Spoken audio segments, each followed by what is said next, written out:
దేవునికి మహిమ ఘనత ప్రభావములు కలుగునుగాక.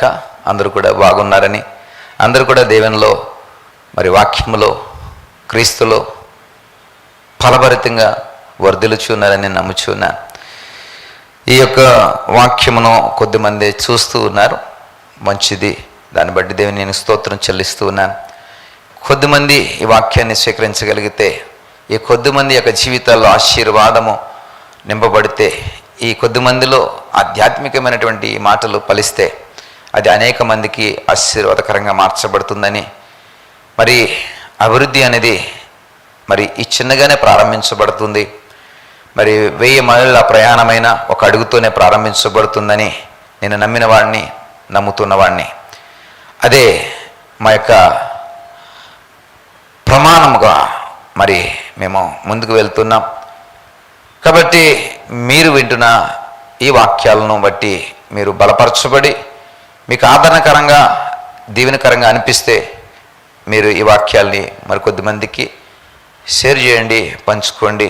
వారు కూడా ఈ వాక్యాన్ని రోజు చూసేవారుగా ఉండడానికి మీ వంతు ప్రయత్నం మీరు చేయాలని ప్రభుపేట మనం చేస్తున్నాను. ప్రియ సహోదరుడా, సహోదరి,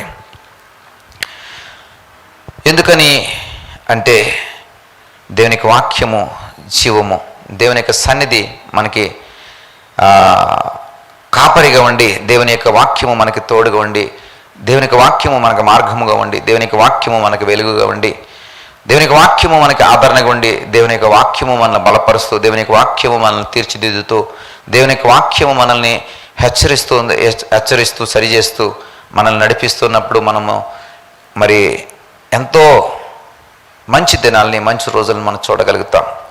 అందుకని కీర్తనకారుడు అంటాడు ఏమిటంటే, యెహోవా నా కాపరి, నాకు లేమి కలగదు అంటూ 6వ వచనంలో అంటాడు, నేను బ్రతుకు దినములన్నీ కృపాక్షేమములు నా వెంట వచ్చును, చిరకాలము యెహోవా మందిరములో నేను నివాసము చేసేదని అంటాడు. నేను బ్రతుకు దినములన్నీ కూడా కృపాక్షేమములు నా వెంట వచ్చును. ఎప్పుడండి? దేవుని యొక్క కాపరితత్వంలో, ఆయన యొక్క మరి కాపరితత్వంలో మనం నిలిచి ఉన్నప్పుడు, ఆయన యొక్క సంరక్షణలో మనం నిలిచి ఉన్నప్పుడు, ఆయన కాపరి ఉంటూ ఉండగా, ఆయన మేపే గొర్రెలుగా మనం ఉన్నప్పుడు, ఆయన పోషించేటువంటి గొర్రెలుగా మనము మరి మన యొక్క విధేయతను కనపరుస్తున్నప్పుడు మనము నిత్యము కూడా క్షేమాన్ని కలిగి ఉంటాం. ఎలాగ క్షేమం కలిగి ఉంటామంటే, మన బ్రతుకు దినములన్నీ కూడా కృపాక్షేమములే. మన బ్రతుకు దినములన్నీ కూడా కృపాక్షేమలు మన వెంట వస్తాయి. అది కీర్తనకారుడు చెప్తున్నాడు. ప్రియ సహోదరుడా, అందుకని ఉదయముననే నీ కాపరి అయినటువంటి యెహోవా యొక్క మాటను మేము ముందుకు తీసుకుని వస్తున్నా. మన కాపరి అయినటువంటి క్రీస్తు యొక్క మాటను మేము ముందుకు తీసుకుని వస్తున్నాం. ఈ మాట నీకు కాపరిగా ఉంటుంది. ఈ మాట నీకు మరి దేవోక్తి వల్లే పనిచేస్తుంది. ఈ మాట నీకు ప్రాకారం వల్లే పనిచేస్తుంది. ఈ మాట నీకు వెలుగును చూపిస్తుంది. ఈ మాట నీకు దారిని చూపిస్తుంది. ఈ మాట నేను ధైర్యపరుస్తుంది. ఈ మాట నేను నిబ్రపరుస్తుంది, ఆదరణ కలగజేస్తుంది. ప్రియ సహోదరుడా, ఈ వాక్యమే మనల్ని బ్రతికిస్తుంది, పోషిస్తుంది కూడా. కాబట్టి వాక్యమునకు దూరం అయిపోయిన వారి యొక్క జీవితాలను నేను చూస్తూ ఉన్నాను. వారిలో ప్రాకారం లేనటువంటి స్థితి ఎలా ఉంటుందో, చెడిపోయినటువంటి పరిస్థితి ఎలా కనబడుతుందో, అలాగే ఆ వాక్యము వారిలో లేకపోవడం వలన ఏదో ఒక కలహము, ఏదో ఒక మరి పరిస్థితి, ఏదో ఒక గలాట వారి జీవితాల్లో నేను చూస్తూ ఉన్నాను. మీరైతే ఎలా ఉండకూడదని నేను ఆశపడుతున్నాను.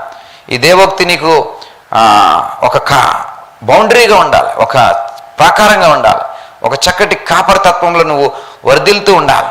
ప్రియ సహోదరుడా, సహోదరి, కాపరి కలిగినటువంటి గొర్రెల మంద క్షేమము కలిగి ఉంటుంది. కాపరి కలిగినటువంటి గొర్రెల మంద మరి సమయానికి ఆహారం చేత పోషింపబడుతుంది. కాపరి కలిగినటువంటి గొర్రెల మంద సమయానికి ఆ నీళ్లు తాగేవి తృప్తి చెందగలుగుతూ ఉంటాయి. కాపరి కలిగినటువంటి ఆ గొర్రెల మంద మరి మేత సమయంలో బయటికి వెళ్ళి మేయగలుగుతాయి, మేత సమయంలో మేయగలుగుతాయి. అలాగే సమయానికి తన దొడ్డికి అవి చేరుకోగలుగుతాయి. అంతేకాదు, దొడ్డుకు చేరుకున్నటువంటి ఆ గొర్రెలు మరి కాపరి ఆ దొడ్డికి కాపలా కాస్తూ ఉండగా అవి క్షేమంగా నిద్రపోగలుగుతాయి, అవి ధైర్యంగా నిద్రపోగలుగుతాయి. ఏ శత్రువు వచ్చి, ఏ అడవి మృగాలు వచ్చి, క్రూర మృగాలు వచ్చి మా మీద దాడి చేస్తాయనేటువంటి భయం కానీ ఆందోళన కానీ వాటికి ఉండదు. నిశ్చంతగా అవి నిద్రిస్తూ ఉంటాయి. ఎందుకంటే కాపరి వారికి తోడుగా ఉన్నాడు కాబట్టి, కాపరి వారికి కాపలా కాస్తున్నాడు కాబట్టి. ప్రియ సహోదరుడా, ఆ గొర్రెల మందకు అలాంటి ధైర్యం కలిగి ఉంటుంది. ప్రియ సహోదరుడా, ఒకవేళ శత్రువు ఎవరైనా వచ్చినా కానీ నా కాపరి, మా పక్షంగా నిలబడతాడనేటువంటి భరోసా వాటికి ఉంటుంది.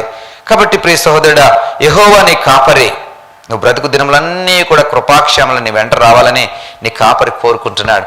అయితే ఈ వాక్యమును స్వీకరించలేని వారు, వాక్యమును అలక్ష్యపరుస్తున్న వారు, వాక్యమును వినడానికి మనసు నిలపలేకపోతున్న వారు, వాక్యము కొద్దిసేపు 5 నిమిషాల నుండి 10 నిమిషాలు విందామనేటువంటి కనీస సమయాన్ని కేటాయించలేకపోతున్న వారు నేను చూస్తూ ఉన్నాను. మీరు అనుకుంటూ ఉంటారు, కానీ ప్రియ సహోదరుడా, ఈ వాక్యము నీలో మరి సరైనటువంటి స్థితిలోనికి నడిపించాలంటే ఈ వాక్యమునకు ఎప్పుడు కూడా దగ్గరగా ఉండాలి. వాక్యమునకు నువ్వు ఎప్పుడు కూడా స్థానం ఇవ్వాలి. వాక్యమునకు ఎప్పుడు కూడా మనసు నిలపాలి.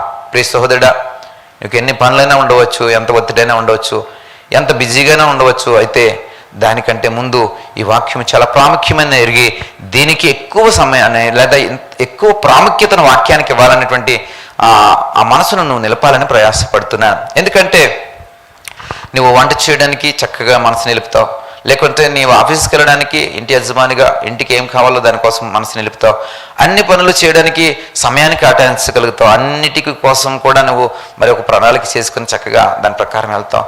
ఆ ప్రణాళికలో వాక్యము కోసం ఎందుకని నువ్వు సమయాన్ని కేటాయించలేకపోతున్నావు? వాక్యము వినాలనేటువంటి ఆసక్తిని ఎందుకు నీ ప్రణాళికలో ఉంచలేకపోతున్నావు? ప్రియ సహోదరుడా, ఇదొక్కసారి ఆలోచన చేయి. యెహోవా నీ కాపరి, నీకు లేమి కలగదు. ఏమేమి పనులు చేస్తున్నావో వాటిలో లేమి అనేది ఉండదు. ఎలాంటి చోట ఉంటున్నావో అలాంటి ఆ ప్రదేశాల్లో నీకు లేమి. ఎడారిలో సహితమైన నీటి బుగ్గలను పుట్టించగలవాడైన, అరణ్యంలో సహితము ఆయన మన్నాను కురిపించిన దేవుడైన.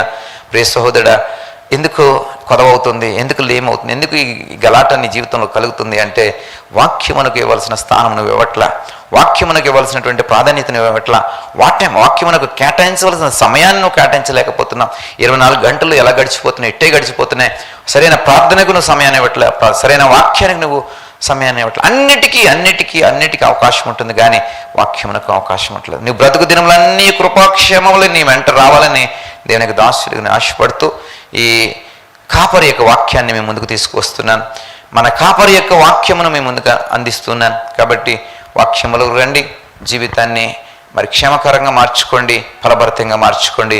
దేవుడు మిమ్మల్ని మీ కుటుంబాలను దీవించునుగాక.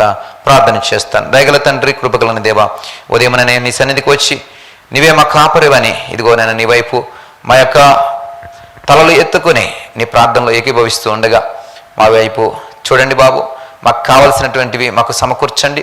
మా అనుదినహారం మాకు ఇవ్వండి, మా కృపాక్షేమములు మాకు ఇవ్వండి, మా అభివృద్ధిని మాకు ఇవ్వండి, మా ఇదిగో ప్రభా మా పరిస్థితులన్నింటినీ కూడా చక్కబెట్టండి, మా స్థితిగతులన్నింటినీ కూడా చక్కబెట్టండి. ఇదిగో ప్రభా మేము కలిగి ఉన్నాం అన్నిటి అందున ప్రభావ మేము జయం పొందుకోవడానికి సహాయం దయచేయండి. చేతులకు అప్పగిస్తున్నాం అపవాది క్రియలన్నింటినీ కూడా లయపరచండి. కృపాక్షేమములు మా వెంట వచ్చినట్లు మీ సన్నిధి, మీ వాక్యము ఎప్పుడు మాతో ఉంచమని నా ప్రభువును ప్రియరక్షకుడు యేసు నామమును బట్టి ప్రార్థించి వేడుకుని పొందుకుంటున్నాం పరమ తండ్రి. ఆమేన్.